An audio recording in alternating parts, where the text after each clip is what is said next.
what I need to do, okay?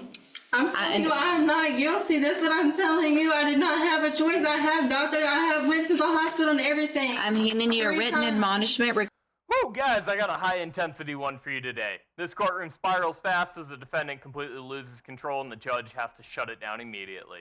What starts as a hearing turns into a non-stop chaos with the judge warning things are about to get worse. You won't believe how far this one goes, and for non-stop courtroom drama like this, make sure to like and subscribe. Now let's jump into it. Atkins, and Miss Atkins is on probation for the third-degree felony offense of injury to an elderly person. That's started at May 23rd of 2022. There was a motion to adjudicate probation filed. She entered pleas of true to counts 4 and 5. Does the state have testimony with regard to counts 1, 2, and 3? Yes, the court would like. Yep, I think I would. On that call, Ms. Shakita Cole. Yes, ma'am. Good morning, Ms. Cole. Would you please raise your right hand? Do you swear or affirm the testimony you're going to give in this hearing will be the truth, the whole truth, and nothing but the truth, so help you God? Thank you. Ms. Cole, would you please state your full name for the record? Shakita Cole. How are you employed? I'm employed at Jackson County Adult Probation. And as an adult probation officer, is it your responsibility to supervise an individual on this court's probation by the name of Defendant? Yes. Do you see Ms. Atkins in the courtroom here today? Yes. Can you point to her identifier? Right here in the blue jumpsuit. Your amended record reflect Ms. Cole has identified your probationer, Devin Atkins. Record will so reflect. And Ms. Cole, as with every probationer, when they are placed on the court's probation, are they given the rules and restrictions placed upon them and what they are supposed to do to follow the court order? Yes. And each one of those in detail is gone over with them so that they understand everything that they're required to do. Yes. Was Ms. Atkins so advised? Yes. At her intake? She was advised at her intake and at a TTM at the Milton Center in person. Okay, and describe for the court what a TTM is. A treatment team. Okay, so in your opinion, Ms. Cole, as her probation officer, was Ms. Atkins fully apprised and aware of what she was required to do on probation? Yes. And were in fact a majority of those things intended to help her? Yes. Was she advised that she was to report to the Community Supervision Department when directed by yourself in the court? Yes. And did Ms. Atkins, based on your review of the file, fail to do that on multiple dates, including but most likely not limited to November 4th of 2024, November 19th of 24, and, and was that in violation of her probation order? Yes. Did you address that with her and inform her, it is important to report, if you have something coming up, you need to let me know? Yes. And did she do that? No. Was Ms. Atkins, as a condition of said probation, ordered to perform community supervision hours? Yes. And and to report those to you? Yes. Obviously, if you do not know that she has completed them, even if she has, is that a violation of her probation? Yes. To your knowledge, based on your review of her file and your supervision of her, did she either complete the hours or immediately report to you? Sorry. I'm reading that. No wonder everyone's looking at me. I was about to say, I know, I was about to. Community service. Well, that is in fact a condition of probation, right?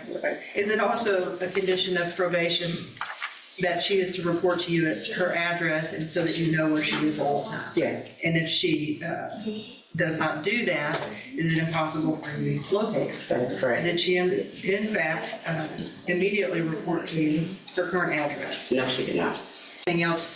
I know you and I have had a lengthy discussion about her that you feel would be appropriate for the court to know in conjunction with your testimony and your updated PSI. The main thing is her mental health. She refuses to address that. We've made appointments for her with Spinal Tap and she didn't attend the appointments. She's 100% when she was out unmedicated. So that kind of interfered with her completing her services. And she maintained contact with the victim in the case. So that part, her grandmother was trying to be there for her because of the mental health difficulties. And that's the main thing that we were trying to get her to address. Okay. Can I address something? In a minute. Mr. Lewis, do you have any questions? Man, sounds like they're really trying to not give her any loopholes or any escape out of the punishment. They wanted to hit every angle hard. Whew. I wonder how it's going to turn out. It's keep watching. Hold on, ma'am. You're going to get an opportunity, okay? Mr. Lewis, do you have any questions of Ms. Cole? Just briefly, during your supervision of Ms. Atkins, was you able to supervise her at points when she was on her medication and not on her medication? The entire time she has not been on her medication. So she's been unmedicated this entire time? Yes, sir. Your supervision? Okay. Anything else? Nothing else. All right, thank you, Ms. Cole. Any other witnesses with regard to the allegations? Based on the testimony, Unless I may ask, Ms. Cole, Judge, Yeah. and you stated that earlier, Ms. Evelyn Thibodeau, I believe that is her grandmother, correct? Yeah, respectfully. hold on, ma'am. At some point in time in November of 2024, was Ms. Atkins violating the condition the court had imposed that she not to have contact with Ms. Thibodeau for Ms. Thibodeau's safety? Yes. Thank you, Judge. Any questions about that? About the count, that's count 8 with the Right. contact? Okay. Then, at this time, based on the testimony, I am going to find count 1, 2, 3, 6, 7, and 8 true. Again, there were pleas of true to counts 4 and 5 previously. I've received an updated pre-sentence report. Has everyone had an opportunity to review that report? Yes, ma'am, Judge. Any additions or corrections to that report? No, from the defense, Judge. Nothing from the state, Your Honor, unless Ms. Cole has something to add. Do you have anything to add that's not already in your report? No. So the main thing I want to make sure, Ms. Cole, I have a notation here to ask is, you guys were aware of mental health issues and had opportunities for Ms. Atkins to participate in mental health services. Is that correct? I made the appointments myself for her. Okay. All right. Argument, Mr. Lewis? Well, Judge, I think definitely from the updated PSI we have, as well as I think there was some issues from the jail. If you look at those issues and activity, I think that goes directly to her mental health state. Unfortunately, she has not been on a mental health caseload. I think that definitely would benefit her, as well as, being able to take advantage of any services that spinal tap inmate Jamar may have, or any programs that probation deemed appropriate for her. I have had conversations with her and meaningful conversations with her where she has addressed to me her desire to take advantage of those activities if those available to me. She did understand that she had the safety opportunity that didn't go well, but I don't think the mental health issues were addressed, mainly just substance abuse at that point. I think if we can get a handle on that or get some work done with her to address the mental health issues, I think she'll do a lot better in this situation and can be able to complete this I assessment. mean, it's hard when Hold on. someone's not taking patients. Well, it sounds like you had appointments that you missed that Ms. Cole made for you. Did she go to regular Safe P or special? Hold on. Special needs. So she's already been to special needs Safe P. So that was a whole 6 months plus aftercare of drug and mental health help. So Ms. Atkins, the problem is you're being given all the opportunities. Yeah, but like I said, I don't know if I told you, I had an appointment in Port Arthur because I cannot get into Bowman. They're not taking new patients. So you had an appointment that Ms. Cole set for you, at least one, how many? Yeah, but it's not for medicine. It's for psycho. I'm not a psycho. I don't have those problems. I mean, some people do that. I don't know. Well, you obviously we don't know what you need because you won't even go do the evaluation that it sounds like you haven't been on medication that would be, what? Evaluation where? At Spinaltop. That's what I'm telling you. That's not, I don't have that. I'm not a psychopath. That is for. It's psychopath, nobody's saying you're a psychopath, but you have. It's called PASS program. I'm not a psychopath. That's what I'm. That's not what it's called, and that's not the reason it's called that, okay? If you had gone to your appointment and talked to them, then you would know what that was for, and you would know that it was meant to help you so that you could get on medication, stabilize, and not have the issues that you've been having. I'm going to find that you previously entered your, I'm sorry, Ms.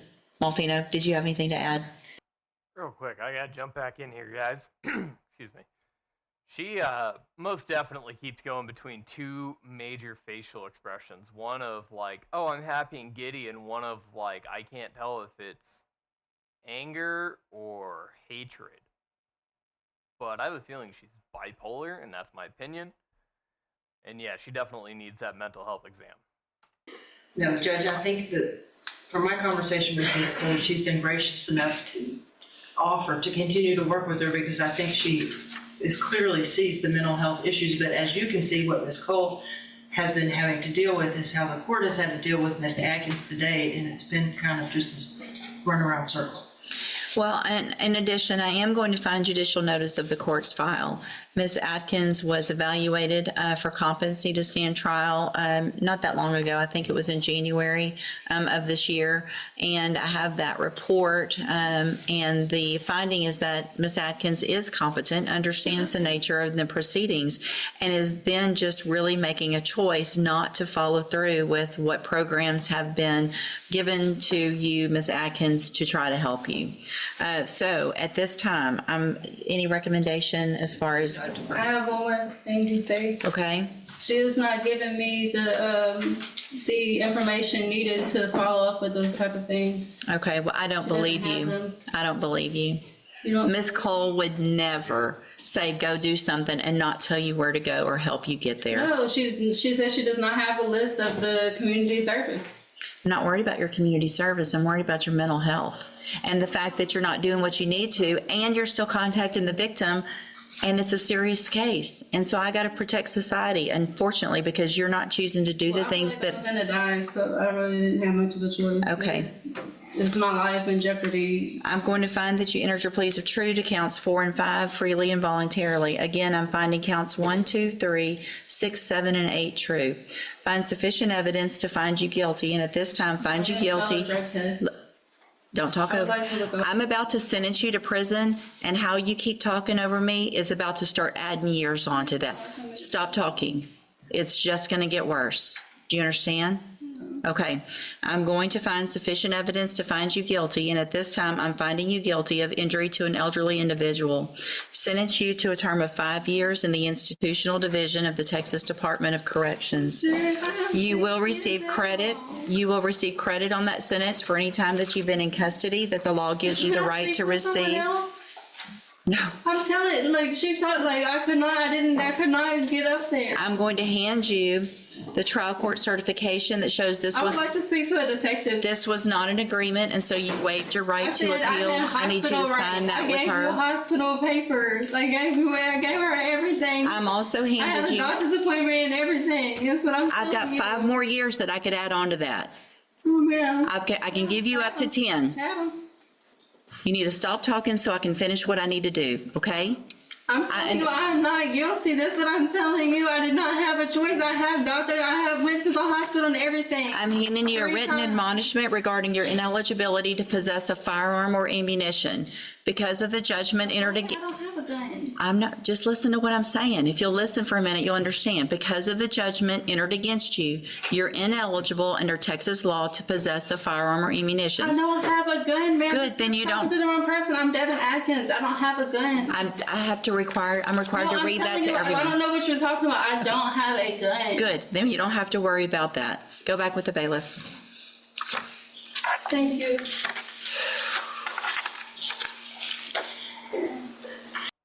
Man, with the way that interaction went down, I'm not sure she is completely there to be able to stand trial. Like, she's there, but she can't process it like the rest of us. Phew, I kind of feel bad for her. But, you know, even if that's the case, you still shouldn't be ignoring court orders and doing what you want.